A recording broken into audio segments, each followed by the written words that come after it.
macho yangu kuelekea vilimani. Msaada wangu unatoka wapi kama si kwako Baba?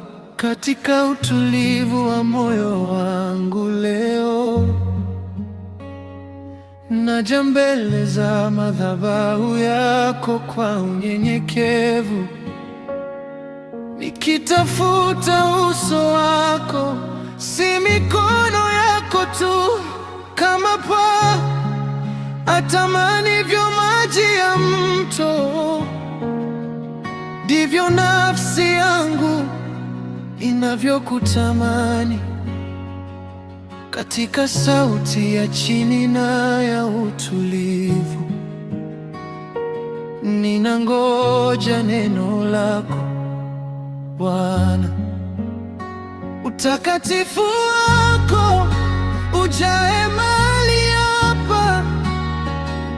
Roho Mtakatifu, chukua nafasi. Sitoki hapa hadi unibariki.